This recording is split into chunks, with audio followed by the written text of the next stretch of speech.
네, 안녕하세요. 참 좋은 계절을 우리가 살고 있습니다.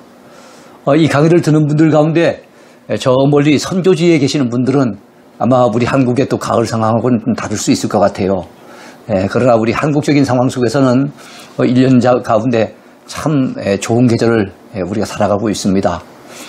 하늘은 높고 푸르고요. 그리고 단풍도 서서히 물들어가고 있습니다. 조금만 야외로 나가도 들녘에 누렇게 벼들이 물들어가고 있는 너무나도 풍요로운 계절을 저희들이 살고 있습니다. 참 우리의 눈에 보기에도 풍요로운 부분이 많지만 오늘도 말씀을 통해서 우리 10년 가운데 주의 풍성한 은혜가 임했으면 좋겠습니다. 강의하다 보니 오늘 153강까지 나왔는데요. 망원경으로 보는 예레미야 첫 번째 시간인데요. 이사야에 이어서 예레미야를 오늘 공부하게 됐습니다. 대선지서는 모두 5권이죠. 대선지자는 4사람입니다. 이사야, 예레미야, 에스겔, 다니엘. 그런데 예레미야가 예레미야서와 함께 예레미야 애가를 기록했기 때문에 예레미야는 2권을 기록했습니다. 그래서 대선지자는 4사람, 대선지서는 5권. 그렇습니다. 자, 오늘 주제는요, 예레미야 당시에 남유다의 죄악상에 대해서 같이 살펴보면서 은혜를 받으려고 합니다. 먼저 예레미야 들어가기 서론적인 부분을 살펴보겠습니다. 왜 예레미야를 예레미야라고 부르는지 그 명칭에 대해서 살펴봅니다. 본서의 명칭은 저자인 예레미야 선지자의 이름에서 따온 것입니다. 그래서 저자의 이름으로 성경이 기록된 게 참 많죠. 사무엘, 상하, 그 다음에 이사야, 예레미야, 에스겔, 다니엘, 호세아, 요나 이런 것들은 다 저자의 이름을 딴 것입니다. 신약에도 보면 마태복음, 마가복음, 누가복음, 요한복음 다 바로 그 저자의 이름을 따서 성경책에 이름이 붙여진 것 아니겠습니까? 자, 예레미야의 이름의 뜻이 무슨 뜻일까요? 여호와께서 던지신다라고 한 뜻입니다. 하나님께서 던지신다는 것은 그것은 좋은 의미는 아니잖아요. 바로 하나님의 무서운 심판과 관련이 있는 그런 말입니다. 그래서 여호와께서 던지신다는 것은 유다 백성을 심판하여 바벨론 땅으로 던지신다는 것을 의미합니다. 자, 두 번째는 저자입니다. 자, 우리가 예레미야서의 명칭을 저자의 이름을 땄다고 했는데 그 저자였던 예레미야는 어떤 사람인지를 같이 한번 살펴보겠습니다. 자, 예레미야서의 저자인 예레미야는요, 남유다 말기에 활동한 사람이에요. 그러니까 포로 전선지자, 포로 중선지자, 포로 후선지자, 선지자를 시대별로 이렇게 세수로 나누는데요. 포로 전선지자가 제일 많습니다. 근데 그 포로 전선지자 가운데 제일 마지막에 활동했던 인물, 그 사람이 바로 예레미야라고 생각하시면 될 것 같습니다. 자, 예루살렘에서 약 5km 떨어진 동네가 있는데 아나돗이라고 하는 동네입니다. 이 아나돗이 바로 예레미야의 고향이에요. 예레미야 고향이었지만 이 아나돗 사람들은 예레미야를 엄청 박해했던 사람들이었습니다. 그는 제사장 hil기야의 아들로 태어났습니다. hil기야 하면은 이름이 기억나는 분들도 있을 거예요. 성경을 많이 읽은 분들은 기억이 날 겁니다. 요시야 당시에, 요시야 왕 당시에 잃어버렸던 율법책을 발견해서 종교개혁이 일어나게 되는데 그때 잃어버렸던 율법책을 발견했던 대제사장이 누군가 하면 hil기야입니다. 물론 성경적으로 그 hil기야가 예레미야의 아버지라고 하는 확실한 증거는 없습니다. 그럼에도 불구하고 시기적으로 여러 가지로 종합해 봤을 때 이 요시야 왕 당시의 hil기야가 예레미야의 아버지일 가능성이 대단히 농후하다. 그렇게 학자들은 보고 있습니다. 자, 제사장직이 원래 영구적인 세습직임을 감안한다면 바로 이 예레미야는 제사장 출신의 선지자임이 분명합니다. 여러분, 예레미야 다음에 나오는 책이 에스겔인데요. 에스겔도 제사장 가문의 출신으로서 선지자로 활동했던 사람인데 예레미야도 같은 입장에 있는 사람이라고 이렇게 보시면 되겠습니다. 자, 그는 태어나기 전에 선지자로 택함받은 인물이라고 예레미야 1장 5절에 말씀하고 있어요. 그가 태중에 있을 때 이미 하나님께서 그를 선지자로 선택하셨다는 거예요. 자, 무서운 환란의 때였기 때문에 하나님께서는 이 예레미야에게 결혼을 금하셨어요. 결혼하지 말라고. 그렇게 금하셨습니다. 그래서 하나님의 명령에 따라 결혼하고 난 다음에 아주 골치를 썩혔던 사람이 있었잖아요. 누굽니까? 바로 호세아라고 하는 선지자 아니겠습니까? 고멜이라고 하는 아내 때문에 얼마나 속을 썩였습니까? 그랬던 선지자가 있는 반면에 하나님의 명령에 따라서 아예 결혼조차도 할 수 없었던 선지자가 있었으니 그 사람이 바로 예레미야 선지자입니다. 예레미야의 일생이 얼마나 괴로운 날들이었던지 그는 자기의 생일을 한탄하기까지 했어요. 여러분 욥기에 가보면 욥이 자기 생일을 저주했다는 그런 표현도 나옵니다. 얼마나 고통스러웠던지. 근데 그 비슷한 상황이 바로 예레미야서에도 전개되고 있어요. 예레미야가 자기의 생일을 한탄했습니다. 자, 그는 백성들에게 거부당하고 미움을 받고 매를 맞고 옥에 갇혔습니다. 자, 그는 자기가 예언한 대로 유다 나라가 멸망을 당하고 예루살렘 성이 무너지는 그런 아픔을 직접 목도하고 경험했던 사람, 바로 그 사람이 예레미야였어요. 그러니까 예레미야는 어느 선지자보다도 참 많이 힘들게 어렵게 선지자 사역을 감당했던 것을 알 수가 있습니다. 그래서 그를 눈물의 선지자라고 일컫습니다. 그의 별명이에요. 눈물의 선지자 또는 상한 심령의 선지자라고 일컬어집니다. 자, 예레미야의 핵심어는 죄와 비탄입니다. 유다 백성들의 죄 때문에 결국은 나라가 멸망을 당하는 고통을 겪게 되고 그로 말미암아 예레미야 선지자는 물론이고 온 백성들이 비탄에 잠길 수밖에 없었던 거예요. 자, 예레미야서에는 대필자 바룩의 이름이 언급되어 있기도 합니다. 예레미야의 친구이면서 그의 직업은 서기관이었어요. 자, 친구이자 서기관이었던 이 바룩을 통해 바로 본서를 기록했기 때문에 그래서 대필자의 이름이 등장하는 거예요. 자, 예레미야서의 대필자 누구라고요? 바룩입니다. 자, 세 번째는 기록 연대입니다. 기록 연대. 자, 예레미야의 기록 연대는 유다 나라의 멸망을 전후한 BC 627년에서 580년 사이라고 볼 수 있어요. 왜냐하면 여러분 그 예루살렘의 멸망이 BC 586년에 이루어지거든요. 그런데 예레미야서의 내용은 멸망이 조금 전의 얘기도 있고 멸망한 직후의 얘기도 있기 때문에 그래서 그 기록이 좀 한 3, 40년 정도 어간이 되겠죠. 그래서 627년에서부터 580년까지. BC는 거꾸로 계산을 해야 되잖아요. 그죠? 자, 주제입니다. 네 번째, 예레미야의 주제가 무엇일까요? 자, 예레미야의 메시지의 주제는 뽑으시며 심으시는 하나님이십니다. 성경은 항상 하나님의 관점에서 성경을 봐야 돼요.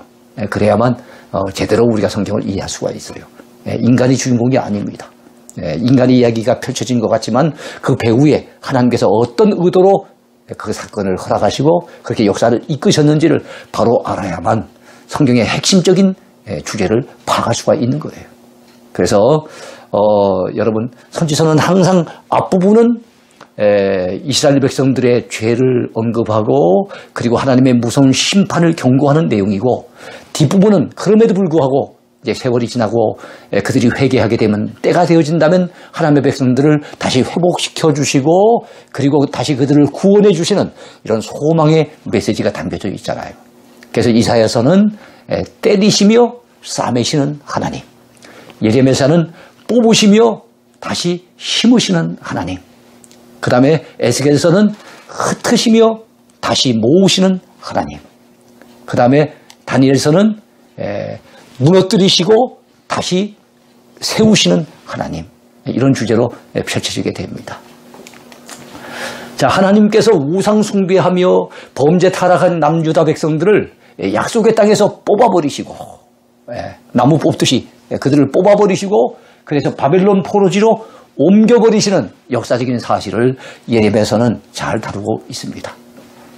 자, 포도나무에 비유되는 이스라엘 선민들, 여러분 농부 되신 하나님께서 원하시는 열매를 그들이 맺었으면 참 좋았겠거늘 그들은 하나님이 원하시는 삶의 열매를 전혀 맺지 못했어요. 그래서 하나님이 그만 진노하셔서 그들을 뽑아버리신 겁니다. 그러므로 하나님께서 그들을 약속의 땅에서 뽑아버리시지만 그럼에도 불구하고 후일에 그들을 다시 회복시키실 때에는 그 땅에 여러분 다시금 그 포도나무를 심으시는 하나님으로 예레미야서는 그렇게 묘사하고 있습니다. 내가 경성하여 그들을 뽑으며 전복하여 멸하며 곤란케 하던 것 같이 경성하여 그들을 세우며 심으리라. 여러 단어가 있지만 여기서는 뽑으며 심으리라 하는 이 한 구절 속에 바로 예레미야서의 주제가 다 들어있다고 해도 과언이 아닙니다. 예레미야 31장 28절 말씀이에요. 자, 그는 남유다 백성들의 심각한 죄악상을 지적을 합니다. 그리고 하나님의 무서운 심판을 경고했습니다. 자, 예레미야는 유다 백성들에 대한 하나님의 심판에 대해 구체적으로 예언을 하고 있습니다. 그 구체적인 예언의 내용이 어떤 것일까요? 자, 남유다는 그 당시 지중해 연안에 최강자로 부상했던 나라가 있는데 바로 바벨론이라고 하는 나라지요. 그 나라에 바벨론을 최강국으로 만들었던 왕이 있습니다. 아주 대단한 왕인데요. 이 느부갓네살 왕입니다. 그 왕에 의해서 멸망당할 것을 구체적으로 예레미야는 예고하고 있습니다.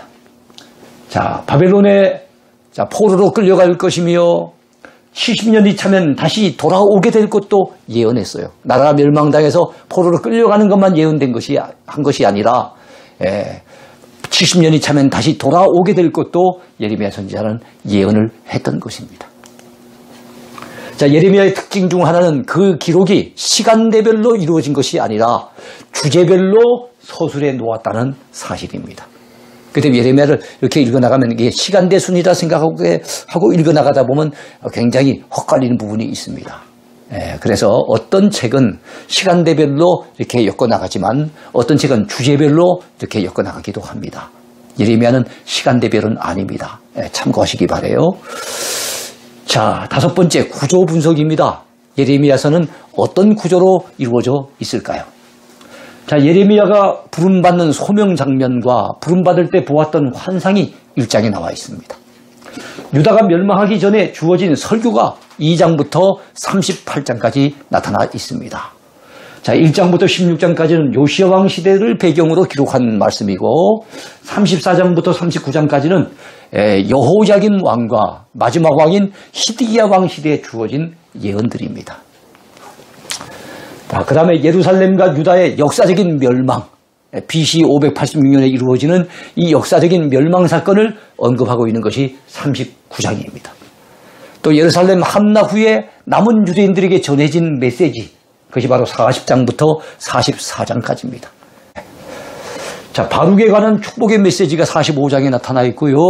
이방 여러 나라에 대한 하나님의 경고의 말씀, 심판의 경고의 말씀이 46장부터 51장까지 나타나 있습니다. 그리고 마지막 장, 52장이 마지막 장이잖아요. 선지서 가운데 가장 긴 선지서는 이사야서입니다. 66장으로 이루어졌어요. 이사야 다음으로 긴 책이 바로 예레미야서입니다. 52장으로 이루어져 있어요. 이 52장은 예레미야서의 부록과도 같은 내용인데요. 예루살렘 멸망에 대한 회고와 그 다음에 바벨론에 끌려갔던 여호야긴 왕이 무려 37년 만에 옥에서 나오는 이 추록 기사가 잘 나타나 있습니다. 한 왕이 회복이 되는 거예요. 한 개인이 감옥에서 풀려나는 그 사건은 결국 하나님께서 이 바벨론으로부터 유다 백성들이 풀려나서 결국에는 고국 땅으로 돌아오게 될 것은 예견하는 그런 사건이라고 볼 수가 있을 것입니다. 자, 예레미야의 펼쳐보기입니다. 예레미야를 본론적으로 좀 깊이 한번 다뤄보겠습니다.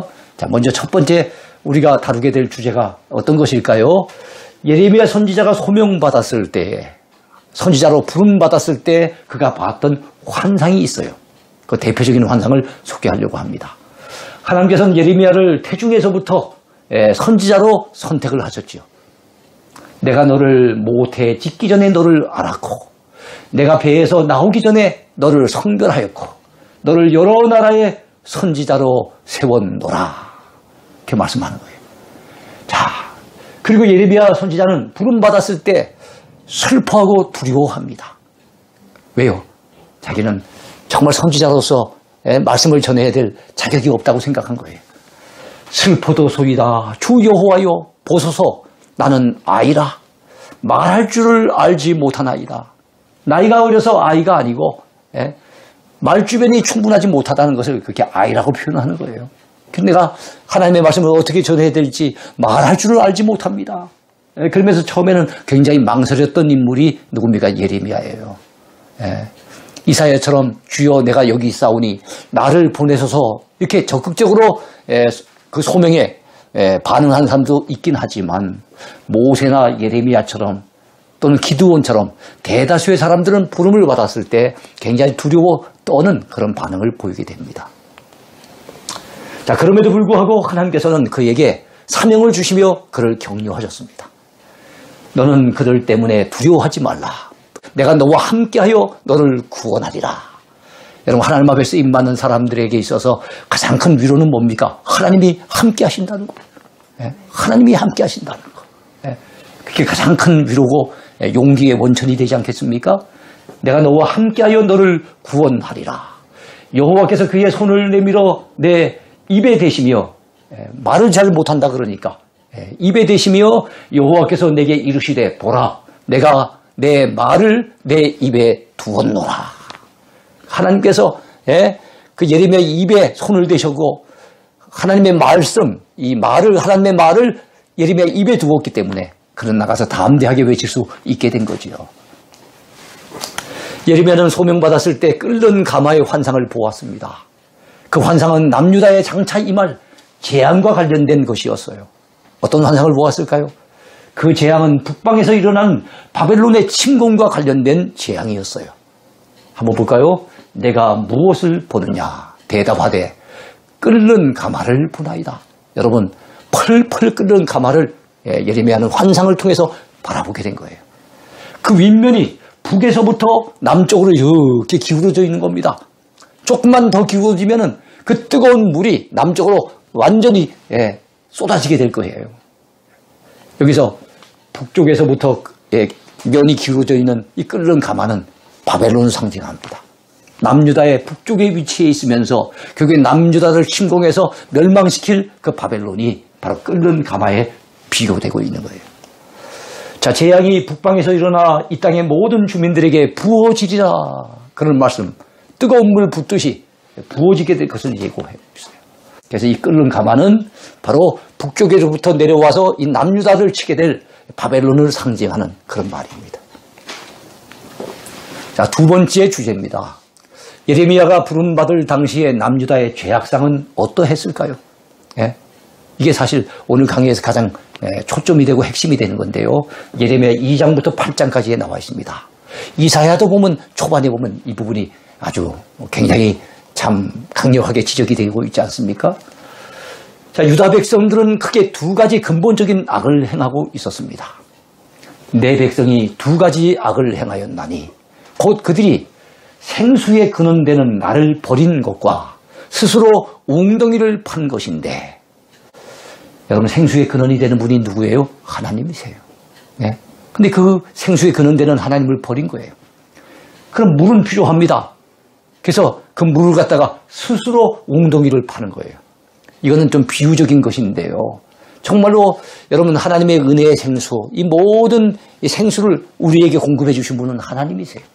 복을 주신 분도 하나님이시고 은혜를 주신 분도 하나님이신데 그 하나님을 배척하고 그 하나님의 도우심을 거절하고 스스로의 힘으로 웅덩이를 파는 이 남유다 백성들의 어리석은 모습을 지적하고 있는 겁니다. 그것은 그 물을 가두지 못할 터진 웅덩이들이니라. 사람이 만든 웅덩이, 물을 제대로 가두지도 못하는 그런 곳이에요. 저도 인도에 가봤더니 참 인도에 진짜 모기가 많더라고요. 그 모기가 왜 그렇게 많은가 했더니 여러분, 곳곳마다 웅덩이를 많이 파놨어요. 그러다 보니까 그 웅덩이에 비가 내리면 물을 받아가지고 그거 가지고 양치질도 하고 거기에 빨래도 하고 거기서 목욕도 하고 그러면서 지내는데, 야, 저래 갖고 어떻게 위생이 참 진행이 되겠는가, 이런 생각이 들기도 했어요. 자, 어쨌든 이렇게 사람이 때때로 웅덩이를 파기도 하는데 그는 물을, 생수를 가두지도 못할 그런 터진 웅덩이들이라고. 즉 우리 인간의 힘으로 만드는 어떤 대책은 전혀 대비책이 되지 못한다는 것을 하나님께서 지적하신 겁니다. 내 하나님 여호와를 버림과 내 속에 나를 경외함이 없는 것이 악이요 고통인 줄을 알라 그랬어요. 악이 뭡니까? 하나님을 버리는 거예요. 그 속에, 그 마음속에 하나님을 경외하는 것이 없는 거예요. 그게 악입니다. 그리고 그것이 곧 고통이기도 한 거예요. 고통의 원인이 되는 것이 바로 그것입니다. 그래서 우리는 정말로 하나님을 등지는 어리석은 인생, 하나님을 경외함이 사라지는 그런 불쌍한 인생이 돼서는 안 됩니다. 여호와를 경외하는 것이 사람의 본분이라고 전도서 뒤에서 분명히 말씀하셨으니 우리 모두는 여호와를 경외할 줄 아는 사람의 본분을 행하고 여호와를 경외함이 또한 지식의 근본이요 지혜의 근본이라고 했으니 우리 모두는 하나님을 경외하는 사람들이 돼야 될 줄로 믿습니다. 자, 유다 백성들은 평안할 때 온갖 헛된 우상을 숭배하고 있었습니다. 그들이 유다 백성들입니다. 나무를 향하여 나무를 갖다가 우상으로 섬기는 거예요. 나무를 향하여 너는 나의 아버지라 하며 돌을 향하여 너는 나를 낳았다 하고 참 이런 어리석은 데가 어디 있습니까? 자, 그들의 등을 내게로 돌리고 그들의 얼굴은 내게로 향하지 아니하다가 여러분 주님의 백성들은 그 얼굴을 누구로 향해야 됩니까? 하나님을 바라보고 하나님께로 향해야 되잖아요. 근데 얼굴은 하나님께로 향하지 아니하고 오히려 등을 돌려버려가지고 등을 하나님께로 향하고 있었으니 얼마나 어리석고도 안타까운 사람들입니까? 그들이 환난을 당할 때에는 이르기를 일어나 우리를 구원하소서 하리라. 평소에는 하나님께로 얼굴을 향하지 아니하고 등을 돌리고 살다가 환난을 당할 때는 어려움을 만나면 그제서야 하나님 우리 좀 구원해 주세요 하는 이런 어리석은 모습, 참 답답한 모습이 그 시대 사람들이나 오늘 이 시대 사람들이나 아마 그런 부분은 비슷하지 않겠나 싶어요. 너를 위하여 내가 만든 내 신들이 어디 있느냐? 그들이 내가 환난을 당할 때 구원할 수 있으면 일어날 것이니라. 네가 만들어서 세우고 섬겼던 그 신들, 네가 이렇게 환난을 당하는데 도대체 어디 있느냐? 너희들이 환난 당할 때 구원할 수 있으면 한번 일어났으면 좋겠다. 근데 아무도 일어나는 자가 없어요. 그러면서 유다여, 이 어리석은 유다여, 너의 신들이 너의 성읍 수와 같도다. 이스라엘 땅에 곳곳마다 성읍들이 얼마나 많겠습니까? 근데 그들이 섬기던 신들이 또 얼마나 수요가 많은지. 근데 유다 백성들이 환난을 당할 때는 어느 신들도 일어나서 그들을 구원해주고 도와줄 자가 없는 거예요. 그런데도 그 백성들은 그런 엉뚱한 우상을 섬겼으니 얼마나 어리석은 일을 행한 겁니까? 하나님께서는 그것을 지적하고 계신 거예요. 유다 백성들은 하나님의 징벌을 받는 중에도 뻔뻔스럽게 수치를 몰랐습니다. 그러므로 단비가 그쳤고, 자, 하나님이 진노하시니까 단비가 그쳤어요. 늦은 비가 없어졌습니다. 그럴지라도 내가 창녀의 낯을 가졌으므로 수치를 알지 못하느니라. 하나님이 단비를 내리지 아니하시고 늦은 비를 갖다가 사라지도록 만드셨다면 그때라도 정신을 차리고 하나님 앞에 회개해야 될 것 아니겠습니까? 근데도 그들은 얼마나 뻔뻔한지 하나님 앞에 그들의 죄악의 수치를 전혀 알지 못하고 있더라는 거예요. 유다 백성들은 남편을 속이고 떠나간 아내처럼 하나님을 떠났습니다. 그런데 이스라엘 족속가 마치 아내가 그의 남편을 속이고 떠나감 같이 너희가 확실히 나를 속였느니라. 여호와의 말씀이니라. 그렇게 하나님은 안타깝게 지적하고 계십니다. 유다 백성들은 하나님을 아는 일에는 지각이 없는 미련한 자들이었어요. 참 어리석은 자들이었어요. 많이 배웠다고 큰 소리치고 율법을 많이 안다고 큰 소리쳤지만 아니에요. 하나님을 아는 일에는 정말로 지각이 없는 어리석은 사람들이었습니다. 내 백성은 나를 알지 못하는 어리석은 자요 지각이 없는 미련한 자식이라. 악을 행하기에는 지각이 있으나 선을 행하는 데는 무지하도다. 악을 행하는 데는 얼마나 머리가 똑똑한지 몰라요. 머리가 팽팽 잘 돌아갑니다. 그런데 선을 행하는 데는 도무지 지각이 없는 무지한 백성들이 바로 그 당시 유다 백성들이라는 거지요. 그것이 오늘의 우리의 모습이 아니었으면 좋겠습니다. 어리석고 지각이 없으며 눈이 있어도 보지 못하며 귀가 있어도 듣지 못하는 백성이요 이를 들을지어다. 이렇게 말씀하고 있어요. 여러분 그렇습니다. 우리는 어리석은 자가 되면 안 됩니다. 미련한 인생이 되면 안 됩니다. 근데 하나님을 떠나고 하나님을 멀리하고 하나님을 버리면 그런 미련한 백성, 그런 어리석은 사람이 될 수밖에 없는 거예요. 그 당시 예루살렘에는 의인 한 사람이 없을 정도로 타락해 있었습니다. 너희는 예루살렘 거리로 빨리 다니며 그 넓은 거리에서 찾아보고 알라. 너희가 만일 정의를 행하며 진리를 구하는 자를 한 사람이라도 찾으면 내가 이 성읍을 용서하리라. 하나님은 정말로 의를 행하는 사람, 선을 행하는 사람들이 다문 한 사람이라도 있으면 그 성을 갖다가 봐주려고 하셨어요. 근데 여러분 옛날에 소돔성은 의인 10사람이 없어서 망했잖아요. 근데 예레미야 당시에 예루살렘 주민들 가운데는 의인 10사람은 고사하고 의인 한 사람이 없는 거예요. 그게 소돔 시대보다도 더 타락한 시대가 남유다가 멸망하던 당시에 예루살렘 사람들이었다는 거예요. 유다 백성들의 죄 때문에 하나님께로부터 오는 좋은 것들이 다 막혀 있었습니다.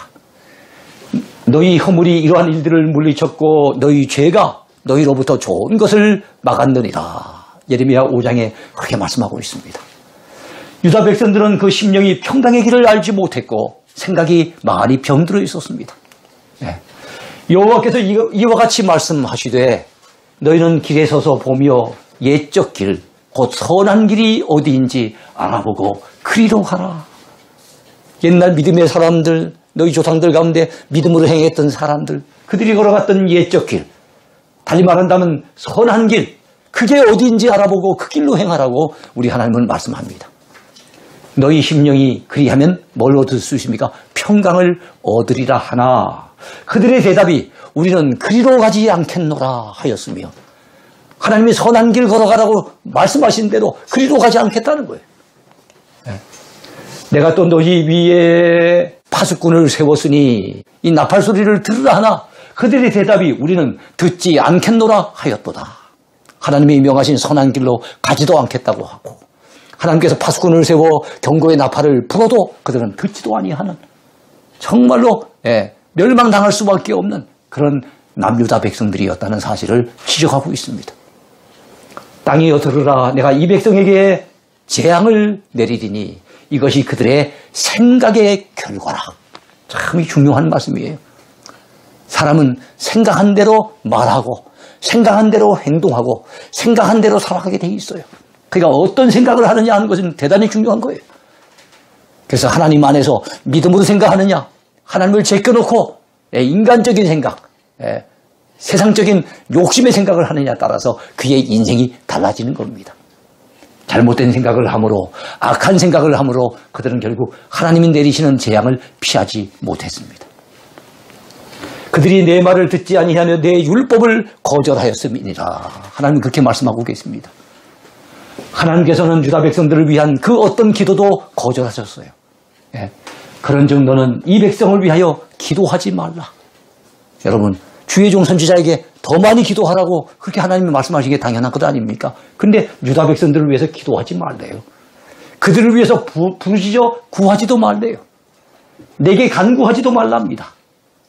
왜냐하면 그렇게 해봤자 내게서 듣지 아니하리라. 이미 하나님께서 남유다를 벌하시기로 그들을 심판하시기로 작정하셨기 때문에 지금 와서 기도해봤자 아무런 소용이 없다는 겁니다. 그래 매사에 다 때가 있는 겁니다. 회개하는 것도 때가 있는 거예요. 하나님의 진노가 임하기 전에 회개하는 것이 그게 상책이죠. 그게 참 지혜로운 선택 아니겠습니까? 여호와께서 또 내게 이르시되 너는 이 백성을 위하여 복을 구하지 말라. 그렇게 말씀하셨어요. 남유다 백성들은 하나님을 떠난 후에는 도무지 돌아올 줄 몰랐습니다. 이 예루살렘 백성이 항상 나를 떠나 물러가면 어찌함이냐. 하나님을 가까이에서 섬겨야 되는 그들이 항상 하나님을 멀리 떠나가 버리는 거예요. 그들이 거짓을 고집하고 돌아오기를 거절하도다. 내가 귀를 기울여 들은 적 그들이 정직을 말하지 아니하며 그들의 악을 뉘우쳐서 내가 행한 것이 무엇인고 말하는 자가 없고 전쟁터를 향하여 달리는 말같이 각각 그 길로 행하도다. 막 전쟁터로 달려가는 말처럼 그 길, 어떤 길입니까? 망하는 길로, 악한 길로 행하더라는 거예요. 돌이킬 줄 모른다는 겁니다. 공중의 학은 그 정한 시기를 알고 산비둘기와 제비와 두루미는 그들이 올 때를 지키거늘. 예? 여러분, 우리는 예전에 어린 시절에 우리 집 처마에 제비가 집을 짓는 거 많이 봤잖아요. 예? 강남 제비 돌아온다 그러지. 강남으로 같은 제비가 봄이 되면 돌아오잖아요. 참 이 학이라든지 산비둘기, 제비, 두루미 이런 새들도 돌아올 때는 정확히 지켜서 돌아온다는 거예요. 그러면 이스라엘 백성 역시도 떠난 것이 잘못이지만 떠났다 할지라도 때가 되면 좀 돌아와야 되잖아요. 하나님의 품으로 돌아오라고 하나님이 그렇게 말씀하시고 기다리고 계시잖아요. 그런데 돌아올 때를 모르더라는 겁니다. 내 백성은 여호와의 규례를 알지 못하도다. 하나님의 안타까운 하소연이며 한탄입니다. 남유다 백성들은 자신들이 행한 죄를 가볍게 여김으로 결국 하나님의 심판을 자초하고 말았습니다. 그들이 딸 내 백성의 상처를 가볍게 여기면서 말하기를, 자, 하나님 앞에 매를 맞았어요. 그 상처가 났으면 그 상처를 굉장히 무겁게 여겨야 될 것 아닙니까? 중하게 여겨야 될 것 아닙니까? 그런데 가볍게 여기면서 말하기를 평강하다, 평강하다, 괜찮아, 괜찮아, 잘 될 거야. 그렇게 얘기를 하고 있다는 거예요. 그렇지만은 실제적으로는 평강이 없다고 하나님은 말씀하고 계십니다. 그들이 가증한 일을 행할 때 부끄러워하였느냐? 아니라 조금도 부끄러워하지 않을 뿐 아니라 얼굴도 붉어지지 아니하였느니라. 그러므로 그들이 엎드러질 자와 함께 엎드러질 것이라. 내가 그들을 벌할 때에 그들이 거꾸로 지리라. 여호와의 말씀이니라. 돌이킬 줄 모르고 회개할 줄 모르는 유다 백성들에 대해서 하나님이 무섭게 심판하실 것을 경고하고 있는 거예요. 여러분, 우리 하나님은 하나님의 택한 백성들이 죄를 지은 것에 대한 안타까움도 크시지만 더 안타까워하신 것이 무엇입니까? 그보다도 하나님께 돌아와 회개하지 않는 것, 그것에 대해 더욱 슬퍼하시는 분, 그분이 누구십니까? 바로 우리 하나님이세요. 바로 회개하고 돌아오지 않는 그 이스라엘 백성들 때문에 참 마음 아파하시고 슬퍼하시는 분이 하나님이신 것을 우리는 알아야 됩니다. 그래서 죄 짓지 말아야 되겠지만 죄를 지을지라도 속히 회개하고 하나님 앞에로 그 마음을 돌이키는 것, 이게 정말 지혜로운 처신이라고 할 수 있을 것입니다. 오늘 강의 여기까지 하겠습니다. 오늘 여러분 주 안에서 또 하루 건강하시고 행복하시길 바라겠습니다. 감사합니다.